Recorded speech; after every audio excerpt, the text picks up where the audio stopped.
अगर आप इस चैनल पर नए हैं तो मेरी हौसला अफजाई के लिए इस वीडियो को लाइक करें, चैनल को सब्सक्राइब करें और साथ साथ घंटी का बटन भी दबा दें। शुक्रिया।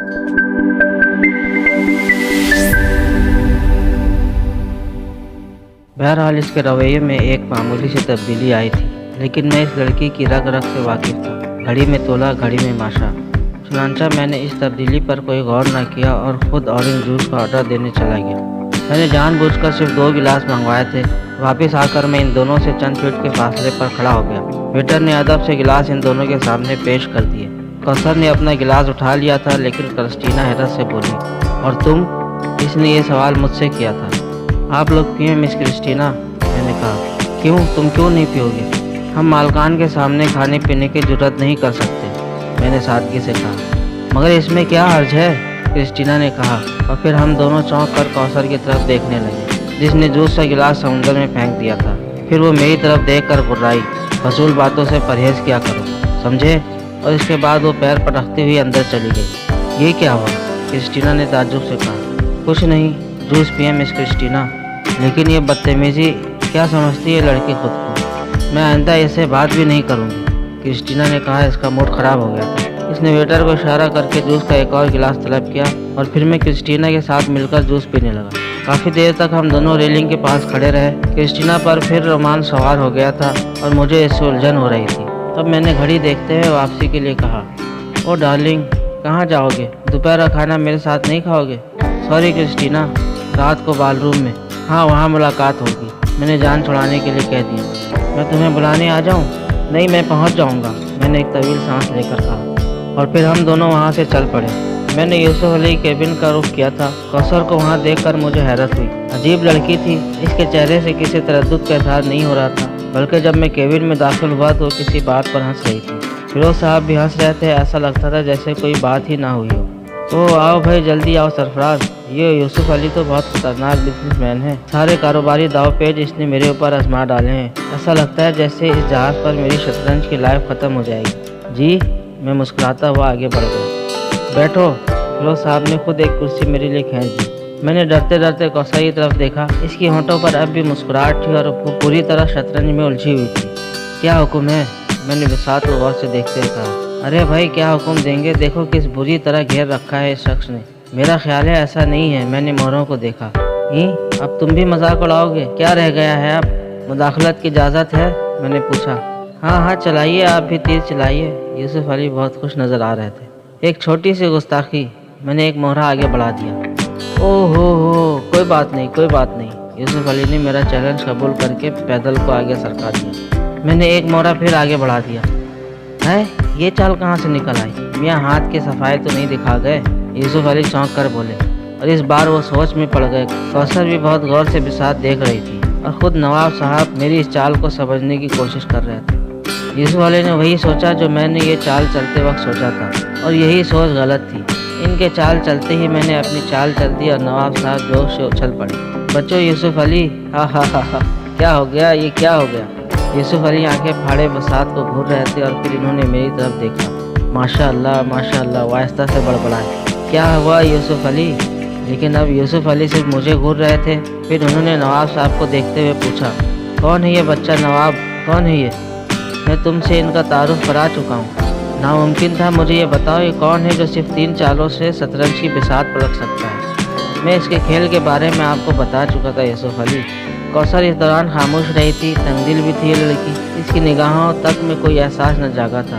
ओह, मुझे क्या परवाह, ना सही। यूसुफ अली साहब ने गहरी सांस ली। खेल तो बिगड़ चुका है, लेकिन मैं एक नई बाजी ज़रूर लगाऊंगा। फिर वो मेरी तरफ मुखातिब होकर बोले, साहबजादे, दिखाओ अपना फ़न। मैंने बड़े बड़े इंटरनेशनल शातिर देखे हैं, लेकिन खेल का ये अंदाज मेरे लिए अजनबी है। अब्बू, मैं चलती हूँ।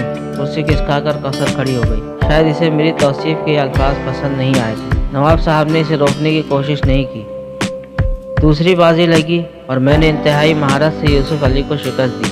बहरहाल वो लोग काफ़ी देर तक मेरे खेल की तारीफ करते रहे। नवाब साहब ने कहा कि मैं इसी तरह लोगों को हैरान करने का आदी हूँ। उन्होंने शिकार का वाक़या भी सुनाया। भाई, ऐसा कोई मुलाजिम मिल जाए तो मेरे लिए भी मुहैया कर दो, यूसुफ अली हंसते हुए बोले। यूसुफ अली, इनके लिए मुलाजिम का लफ्ज़ मेरे लिए बड़े तकलीफ़दा है। मैं समझता हूँ यार। रात को मैं बालरूम गया। कौसर आज कृष्णा के साथ ना थी अलबत्ता क्रिस्टीना बेचैनी से मेरी मुंतज़िर थी। ओ डार्लिंग, बड़ी देर लगा दी। कौसर नहीं आई? मैंने पूछा। नहीं, मुझे इस नक्शई लड़की से अब कोई दिलचस्पी नहीं रही, डफर कहीं की। क्या बकवास है, मैंने बिगड़े हुए लहजे में कहा। क्या मतलब? क्रिस्टीना चौंक पड़ी। तुम्हें इसकी तौहीन करने का कोई हक नहीं। लेकिन वो कदम कदम पर तुम्हारी तौहीन करती है, क्रिस्टीना ताज्जुब से बोली। ये मेरा और इसका मामला है। होगा, मैं क्यों बर्दाश्त करूं? तब तुम जहन्नुम में जाओ, मैंने बुरा सा मुंह बनाकर कहा और वापसी के लिए पलट पड़ा। डार्लिंग, डार्लिंग, सुनो तो सही। शट अप, मैंने कहा और बाथरूम से बाहर निकल आया। यूं भी इस अंग्रेज लड़के से मुझे कोई दिलचस्पी न थी। चंद लम्हात की साथी खामखा रोमान बिगाड़ने बैठी थी। भला मुझे इतनी फुर्सत कहाँ। अपने केबिन में आ गया, लिबास तब्दील किया और सोने के लिए लेट गया। खूबसूरत नींद ने कभी मुझसे इज्तिनाब नहीं किया था, लेकिन इस वक्त शायद रात का दूसरा पहर था जब केबिन के दरवाजे पर जोर की दस्तक सुनाई दी। आँख खुल गई, हैरान से दरवाजे पर पहुंचा। दरवाज़ा खुला, बाहर दूसरी हैरत मेरी मुंतज़िर थी, कौसर थी। अरे आप, मैं उछल पड़ा। जल्दी आओ, अब्बू की तबीयत बहुत ख़राब है, कौसर ने घबराए हुए लहजे में कहा। ओह, मैंने इसके अलावा कुछ न कहा और स्लीपिंग सूट पहने हुए बाहर निकल आया। कौसर भी तेज़ी से आगे बढ़ गई थी। नवाब साहब तकलीफ की शिद्दत से मुसहरी पर लौट रहे थे। हुआ क्या? मैंने कौसर से पूछा। सीने में दर्द उठा है, कौसर ने जवाब दिया। पहले भी कभी? हाँ अक्सर। बराह करम जल्दी कुछ करो। कप्तान की केबिन से डॉक्टर का पता मालूम किया। उम्दा सर्विस थी। डॉक्टर हालांकि सो चुका था, लेकिन जाकर मेरे साथ दौड़ा चला आया। नवाब साहब बेहोश हो चुके थे और कौसर की आंखों से आंसू बह रहे थे। डॉक्टर ने नवाब साहब की कैफियत मालूम की। इसने कुछ इंजेक्शन वगैरह दिए और फिक्र ना करने के लिए कहकर चला गया। कौसर किसी हद तक पुरसुकून हो गई थी। बस कौसर, अब आप बेफिक्र रहें। अगर पसंद करें तो मेरी केबिन में आराम कर लें, मैं नवाब साहब के पास मौजूद हूँ। नहीं, मैं यहीं रहूँगी, कौसर बधाई आवाज़ में बोली। मेरे यहाँ रहने से आपको तकलीफ तो ना होगी? जी नहीं, अजीब से लहजे में जवाब मिला। या खुदा, ये कौन सी आवाज़ थी, कहाँ से आई थी? मेरा साथ और इसे कबूल? लेकिन मैंने गलतफहमी को फ़ौरन अपने जहन से निकाल दिया। ये सिर्फ वक्ती घबराहट का नतीजा था। यकीनन। मैंने कुर्सी खींची और बैठ गया। नवाब साहब के चेहरे से अब सुकून का इज़हार हो रहा था। थोड़ी देर के बाद कौसर भी एक कुर्सी पर गर्दन टिकाकर सो गई, लेकिन मैंने जागना अपना फ़र्ज समझा था। बुरा हो सफाई करने वाले का। सुबह को इसने केबिन के दरवाजे पर दस्तक दी और कौसर जाग गई। इसने हैरान निगाहों से चारों तरफ देखा और फिर माहौल को याद करके संभल गई। इसने बेचैन निगाहों से नवाब साहब को देखा। ठीक हैं, रात को सोते रहे? खुदा का शुक्र है, कौसर आहिस्ता से बोली और फिर वो बाथरूम की तरफ चली गई। वापस आई तो खासी निखरी थी। आप रात भर सोए नहीं? सवाल और मेरे बारे में? हैरत, सख्त हैरत, लेकिन फौरी जवाब ज़रूरी था, वरना लहजा की नरमी न जाने कहाँ जाती। हाँ, आप सो गई थी कौसर बीबी। चाय मंगवाऊँ? अरे आप कहाँ तकलीफ़ करेंगी, मैं कहता हूँ, मैं जल्दी से उठ गया।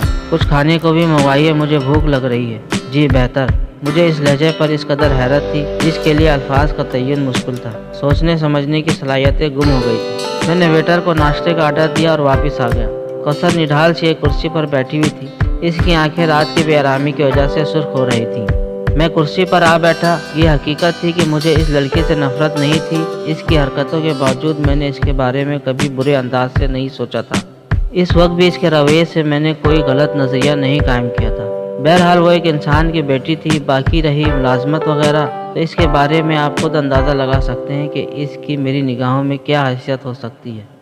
वेटर नाश्ता ले आया तो कौसर खुद ही उठ गई। अरे नहीं कौसर बीवी, मैं पेश करता हूँ, मैंने जल्दी से कहा। जवाब में मुझे ऐसी निगाहों से देखा जिनका मफ़हूम इंसान को न जाने कौन कौन से वीरानों में धकेल देता है। कौसर बीबी, मैं आहिस्ता से बोला। बैठे रहिए आप, कौसर ने कहा और अपनी जगह से उठ गई। इसने नाश्ता मेरे सामने रखा और फिर चाय बनाने लगी। चाय की प्याली भी बड़े एहतमाम से मेरे सामने रखी गई और मेरी कैफियत ये थी जैसे ये मजाक मेरी समझ में ही ना आया हो। अभी चाय की प्याली, नाश्ते की प्लेट उठाकर गर्दन से पकड़ बाहर निकाल दिया जाऊंगा, लेकिन कौसर ने अपने लिए भी कुछ चीज़ें उठाई। मैं तो रात को सख्त परेशान हो गई थी। वो चाय की सिप लेते हुए बोली। आपने फ़ौरन मुझे आवाज़ दे ली होती कौसर बीबी, मैंने कहा। कौसर ने इस बात को कोई जवाब नहीं दिया। वो गर्दन झुकाए कुछ सोचती रही। फिर इसने निगाहें उठाकर मेरी तरफ देखा। न जाने वो क्या कहना चाहती थी। मेरे लिए कोई हुक्म कौसर बीबी? इसने फिर मेरी तरफ देखा और फिर एक गहरी सांस लेकर जैसे अपने आप से उलझ गई। फिर इसने नवाब साहब की तरफ देखा। आप चाहें तो आराम कर लें, शायद रात भर जागते रहे हैं। ज़रूरत तो नहीं महसूस हो रही, लेकिन अगर आपको तकलीफ़ हो रही हो, मेरा मतलब है अगर आप हुक्म दे तो मैं चला जाऊँ। नहीं, मैं तन्हा परेशान हो जाऊँगी। आप बेफिक्र रहें, मैं बिल्कुल ठीक हूँ, मैंने साफ लहजे में कहा। चाय पीकर कौसर उठी। झुककर नवाब साहब की शक्ल देखी। वो गहरी नींद सो रहे थे। اس نے اطمینان کی سانس لی اور پھر اپنی جگہ آ بیٹھی۔ آپ نے کہا تھا کوثر بی بی کہ درد اکثر اٹھتا ہے، سال 2 سال میں ایک مرتبہ۔ مجھے 2 دفعہ کی یاد ہے، کافی عرصہ ہو گیا۔ میں خاموش ہو گیا۔ کرسٹینا سے ملاقات ہوئی تھی؟ اچانک کوثر نے پوچھا۔ جی ہاں، کل رات کو۔ کہاں؟ بال روم میں۔ رقص کیا تھا آپ لوگوں نے؟ اس نے عجیب سے لہجے میں پوچھا۔ نہیں، میں نے جواب دیا۔ اچھا بھی نہیں لگتا مردوں کو کلہے مٹکاتے۔ جی، میں صرف اتنا کہہ سکا۔ میں ایک اعتراف کرنا چاہتی ہوں، کوثر نے کہا، اور اب تو حیرت بھی حد سے گزر گئی تھی۔ الہی، یہ اس لڑکی کا کون سا روپ ہے؟ کیا ہو گیا ہے اسے؟ میں نہیں سمجھا کوثر بی بی، آپ بے حد شریف انسان ہیں۔ کوثر بی بی، میں صرف اتنا کہہ سکا۔ مجھ سے کل رات ایک غلطی ہو گئی۔ کیا؟ میں نے آپ کی اور کرسٹینا کی گفتگو سن لی تھی۔ کہاں؟ میں نے حیرت سے پوچھا۔ بال روم کے گیٹ کے سامنے، اور میں نے گفتگو یاد کی۔ ہاں، کرسٹینا نے کوثر کے بارے میں کچھ کہا تھا اور میں نے اسے ڈانٹ دیا تھا۔ اوہ، تو یہ اس گفتگو کا نتیجہ تھا۔ خیر، پتھر میں نمی تو پیدا ہوئی، وقت ہی صحیح۔ میرا فرض تھا کوثر بی بی، میں نے آہستہ سے کہا۔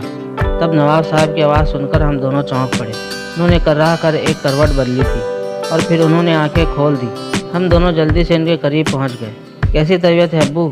کیسے ہیں نواب صاحب؟ باری باری ہم دونوں نے پوچھا۔ کون کافر بیمار ہے؟ آج میں چاند سورج یکجا دیکھ رہا ہوں۔ نواب صاحب اٹھ کر بیٹھ گئے۔ لیٹے رہیے ابو پلیز۔ ارے ٹھیک ہوں، خدا کی قسم ٹھیک ہوں۔ تم دونوں کو دیکھ کر جو خوشی مجھے ہوئی ہے اسے بیان نہیں کر سکتا، نواب صاحب نے کہا۔ ہمارے منہ سے آواز نہیں نکلی تھی۔ بہرحال نواب صاحب اسی وقت سے ٹھیک ہونا شروع ہو گئے اور آج کی چاندنی رات میں وہ ہمارے ساتھ عرشے پر تھے۔ بھائی، بعض تکلیفیں بھی کس قدر مبارک ہوتی ہیں، وہ بولے۔ جی ہاں، دیکھو، نہ میں بیمار پڑتا نہ تم دونوں مجھے یکجا نظر آتے۔ سچ تمہارے اختلافات دور ہو گئے، مجھے بڑی مسرت ہے۔ نواب صاحب، میں تو کوثر بی بی کا ایک ادنا غلام ہوں، میں کسی اختلاف کی جرات کیسے کر سکتا ہوں؟ میں نے آہستہ سے کہا۔ نہیں بیٹے، نہیں بیٹے، انسان کا غلام نہیں ہو سکتا۔ تم میرے بیٹے ہو۔ کوثر کے رویے سے مجھے تکلیف ہوتی ہے، نواب صاحب نے کہا۔ کوثر نے کوئی جواب نہ دیا، البتہ اس کا چہرہ اسی طرح نرم تھا۔ کل صبح ہم منزل پر پہنچ جائیں گے، اس رات کا سفر اور باقی ہے۔ جی، کافی دیر تک ہم عرشہ پر رہے، پھر جب تھک گئے تو واپس اپنے اپنے کیبنوں میں آ گئے۔ آج کی رات کوثر کی تھی۔ بستر پر لیٹے لیٹے اس کے بارے میں سوچتا رہا۔ دلچسپ لڑکی تھی، لیکن اس کی نرمی میں زیادہ لطف نہیں آ رہا تھا۔ وہ تو ہری مرچ کی طرح ہی اچھی لگتی تھی۔ ویسے میں نے اپنے دل کو ٹٹولا۔ کوثر کے لیے میرے دل میں احترام تھا، صرف احترام۔ بقیہ کہانی اگلے حصے میں ملاحظہ فرمائیں۔ اس ویڈیو کو لائک کریں، چینل کو سبسکرائب کریں اور ساتھ ساتھ گھنٹی کا بٹن بھی دبا دیں۔ آپ کے تعاون کا شکریہ۔